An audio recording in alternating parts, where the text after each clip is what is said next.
I almost feel bad doing this interview. Why? Because you've been through 2 shows, and your workday is not over yet. Yeah, you know, it's fun though. It's nice. I mean, it beats a real job. I mean, I'm having fun. I'm talking to really interesting people and learning new things, so it doesn't feel like work.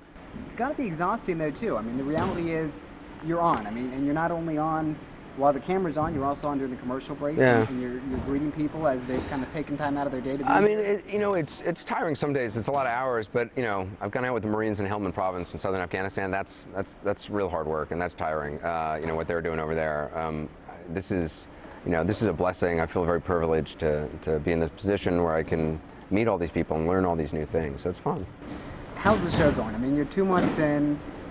Are you comfortable with it? I've seen everything from polygamists to psychics to celebrities to germs. I mean, yeah, it's interesting. I wanted to do a show that really covered a variety of issues and a variety of topics, and some things I totally don't believe in, but I find kind of interesting, like some of the psychic shows we've done. But I'm happy with it. I think a show is always changing and always growing and evolving. But we've gotten a really good response. People seem to really like it, and it's been great so far.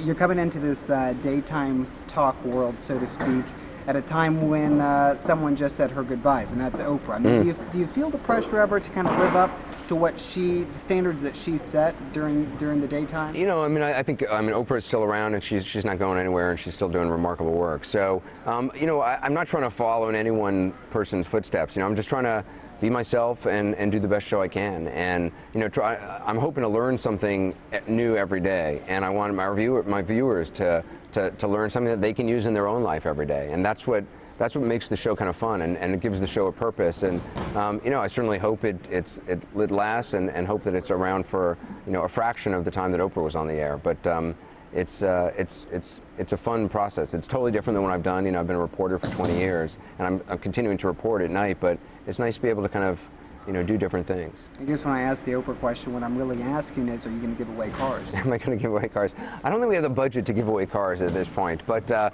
we give away stuff to people in the audience, and smaller things like gift certificates and stuff like that. So maybe someday some cars, we'll see. You mentioned the reporting. Do you miss it? I mean, you're here a good amount of the time, and you got to be here in the studio for a good amount of time. Yeah, I haven't missed out on any big stories, so it's really important to me to still continue to travel and still cover big breaking stories, and I'll still continue to do that. We'll have enough shows on tape that I'll be able to go somewhere if news breaks. And so far, we've been able to cover everything we want to. We asked some of our WAVY Facebook fans. We have some 70,000 fans. Wow, that's huge. That's great. Yeah, for Hampton Roads, we're happy with that. Yeah, it's huge. And a lot of them were wondering, for you, is it always going to be? Are you always going to be juggling all these things? Are you always going to be juggling the 2 shows and right. AC3? I like doing a lot of different jobs. I mean, for years I've had several. I've been working for 60 Minutes in addition to CNN, and now I have this daytime show. I wrote a book a couple of years ago, so I find I'm happiest when I have a lot of stuff going on and I'm busy and I'm learning new things, and in every interview I do, I learn something new and different techniques and stuff. So I feel very blessed if this will be able to continue, and I'm able to continue doing all these different things, because they're all interesting, and they're all for me, they're all really educational and informative. Another question from our WAVY Facebook fan was, who do you most want to interview? Who do I most want to interview? It's interesting. There's not like big celebrities that I really want to interview. I mean, I've been able to interview some, I interviewed Lady Gaga and Eminem for 60 Minutes, and a number of big names on this show already. Jerry Seinfeld has been on.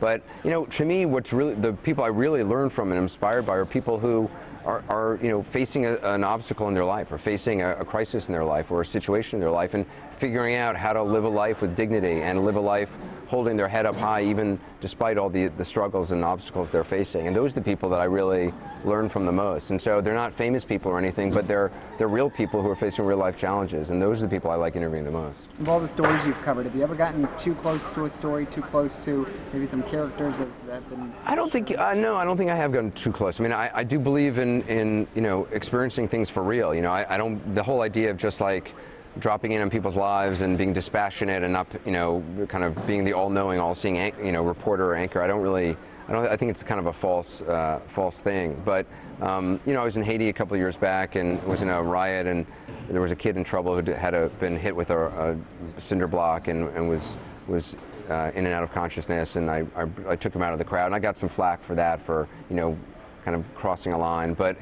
for me, that's a no-brainer. I mean, if there's a child who's hurt and no one else is helping this child, a picture is not that important. What's the last thing that you watched, again from one of our WAVY Facebook fans, that brought you to tears on TV?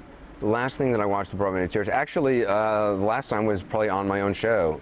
We've had a couple things that have been incredibly emotional. My mom was on, and she surprised me actually by doing an interview talking about my dad, who passed away when I was 10, and it was a show about my brother who committed suicide, and so that was actually incredibly, for me, very emotional. And I'm not a big crier, and at least yeah, even publicly or even privately, but that I was totally kind of caught by surprise. One thing about that show really stood out to me, and I just wanted to bring it up. It was when you almost choked up at one point and kind of just stopped, and your mom picked right Yeah, up. I noticed that too. I thought that was interesting. Right up and finished, and almost like she knew, the show must go on, life must go on. I thought that was amazing. Yeah, that was interesting that you caught that, because I didn't know if other people noticed that, but yeah, I found that really surprising too. My mom's really cool. I mean, she's 87, she's in great health, and she's lived this extraordinary lives, kind of multiple lives. My mom's Gloria Vanderbilt, for those who don't know, and it's interesting because early on in my career, I never wanted people to know who my mom was, because I never wanted people to think that I'd somehow gotten the job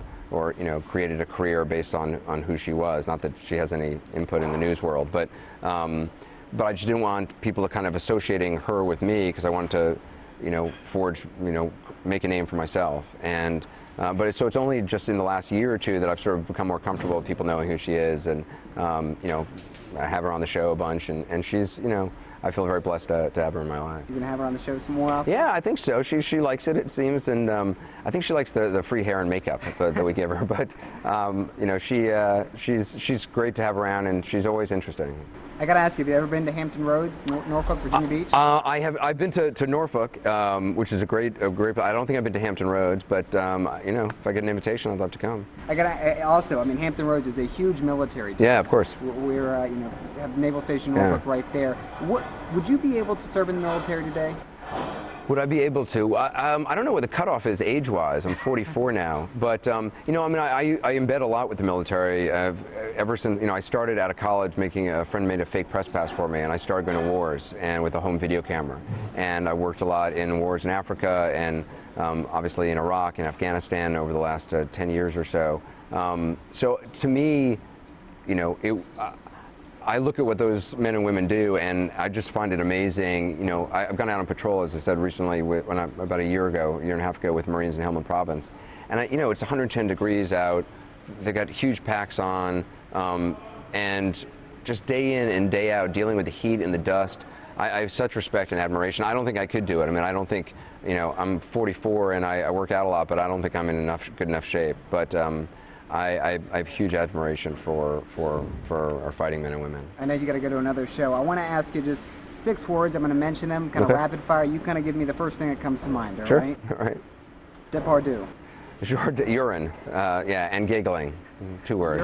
Urine and giggling. Yes. He peed on a plane, and it made me giggle, and I lost total control. Politics. Partisanship, just the divisions which are in this country, and it becomes particularly noticeable during an election cycle. Your mom. My mom, just an original, I would say. I mean, my mom's, there's really no one like her. The U.S. military. Pride. I mean, it sounds cheesy to say, I guess, maybe to some people, but every time I spend time with the military, I'm in bed with them, I work with them in Iraq and Afghanistan, I just come away. The level of, I don't think a lot of people understand the level of sacrifice that military families make, not just the member who's serving overseas, but the family members back home. To me, it's an extraordinary sacrifice of the entire family. All right, I'll let you go. I know you got to go to AC 360. All right, hey, pleasure. Thanks. So much. We really appreciate it. Thanks.